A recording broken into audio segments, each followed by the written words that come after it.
C'est mon aventure, à la pointe de la technologie, à la pointe de l'idée, à la pointe de la modification, à la pointe de tout ce que vous voulez. Bon, allez, on passe à l'action. Tout de suite, on passe à l'action. Alors l'action, c'est pas de l'action, ça va être, je vais vous présenter le Axial dans ses dernières versions, la certaine modification que j'ai faite. Donc, mon idée venait tout simplement de recentrer les masses sur le châssis, sur l'intérieur du châssis, et ne pas voir les masses vers l'extérieur. Donc, je ne sais pas, c'est un essai, c'est par rapport à ce que j'ai vu sur certains sites. Par rapport à recentrer les masses, j'avais besoin d'un peu plus de poids vers l'avant, donc je les ai en plus poussés vers l'avant. Donc j'ai fait pas mal de modifications. Donc je vais vous montrer ça. En fait, n'oubliez pas, c'est la version kit. C'est la version kit de base. Je n'ai pas investi quoi que ce soit dedans. Il n'y a pratiquement aucune option dessus. J'ai juste combiné selon des principes de base clairs de la physique. Donc j'ai combiné par rapport à ce que j'avais dans le véhicule.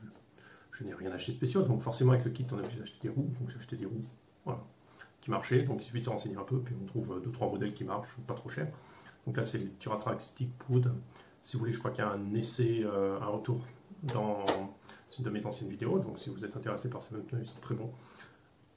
Après, ce véhicule n'a aucune option, la seule chose que j'ai faite, j'ai mis un peu de poids dans les pneus avant, de l'ordre de 500 grammes par roue, c'est tout, c'est pas aller plus loin. L'arrière, ça n'a pas été rajouté de poids, rien du tout. J'ai rajouté un petit poids de 30 grammes à l'avant, mais c'est tout.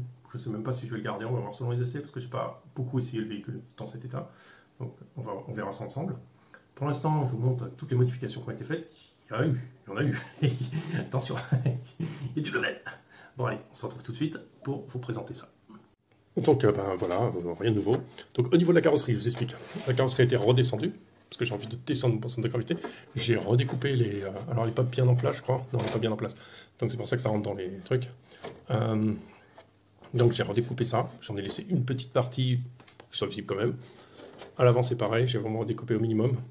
J'ai découpé le bas de caisse aussi. Pour pas qu'il me gêne, bon j'ai refait un petit peu de peinture qui va pas tenir, mais bon c'est pas grave. Et c'est tout. À l'avant on l'a redécoupé aussi. J'ai découpé vraiment sous les phares, tout ça, parce que j'ai redescendu vraiment la carrosserie. Et en fait, on est vraiment à la limite du minimum. Après, il faudra que je coupe les phares et je tiens quand même à ce que ça reste un peu sympa, quoi. Donc, il n'y a plus d'éclairage dedans parce qu'il n'a pas tenu, il s'est cassé la figure, donc comme d'hab. Donc voilà, on va enlever la carrosserie. Donc je vais vous montrer un peu ce qui se passe dessous, c'est ça qui est intéressant. Donc la carreau, voilà.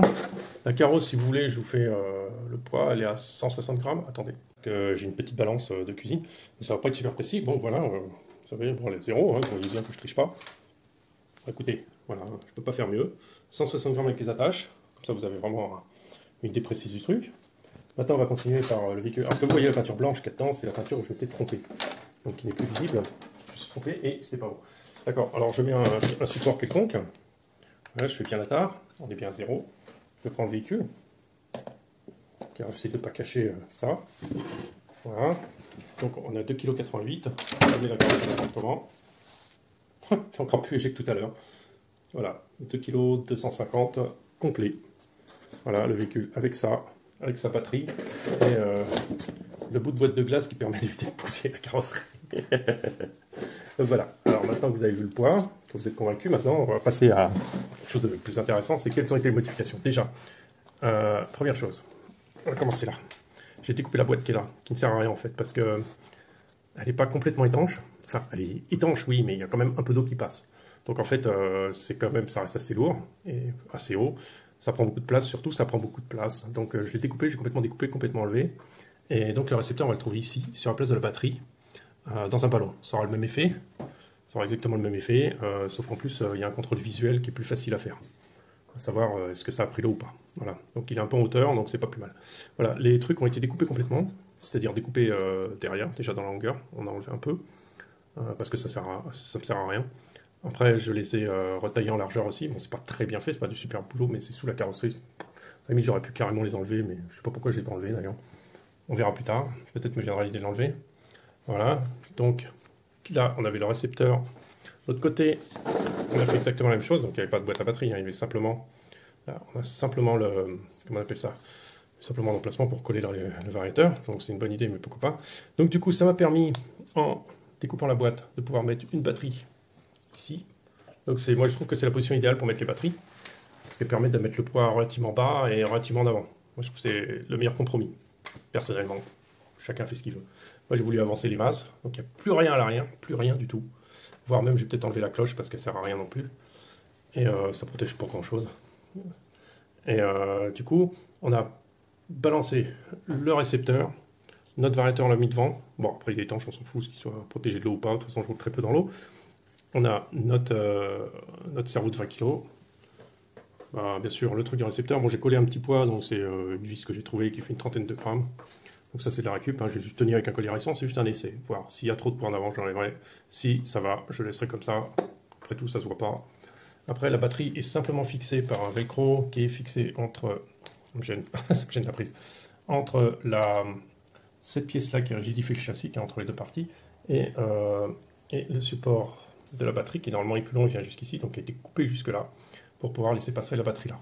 L'avantage d'avoir des batteries comme ça, c'est que ça fait 110 grammes. Une batterie, même une lipo de 5000 mAh, on est dans le genre de 350, 400 grammes. Enfin, ça dépend des marques, mais on a à peu près ça. Si je prends une Annie MH normale, c'est-à-dire de taille standard, on est dans les 300, je vais compter 330 grammes, je crois, quelque chose comme ça. Donc là, on est au tiers du prix, du poids. Un tiers du poids en moins. Donc ça, c'est important.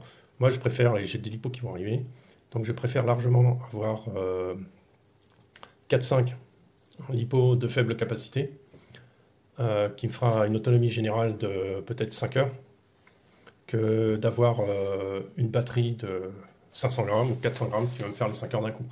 Je trouve que c'est pas utile. On peut s'arrêter, on a le temps, comme c'est vraiment pour la rigolade, on a le temps de changer la batterie, c'est pas un problème. Pas besoin d'emmener énormément de poids. Alors mon véhicule, comme vous voyez, il fait 2,260 kg, ce qui est très très bas, équipé comme ça. Donc on a remis les masses en avant. Ça c'est important parce que ça manque, ça me manquait.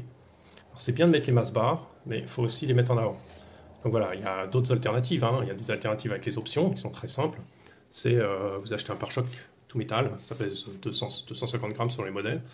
Donc forcément, ça va vous donner le poids qui vous manque, mais n'oubliez pas, vous alourdissez l'engin. Donc moi, je pars du principe que plus on a un véhicule léger, plus il va passer facilement, plus il va sauter par-dessus les obstacles, plus il va être vif, plus il va avoir de facilité là-dedans. Et du coup, c'est vraiment ce que moi je cherche. Je ne cherche pas à ni l'optionner, hors de question, ou alors vraiment les options qu'il faudra mettre. Mais c'est tout. J'ai mis des plombs de pêche à l'intérieur des pneus quand j'ai changé les mousses. Donc il y a 3 plombs de pêche de 20 grammes qui sont sous les mousses. Voilà, c'est tout ce que j'ai fait. Voilà, pour l'instant, il n'y a aucune option, j'ai rien à me plaindre. Ça fonctionne très très bien.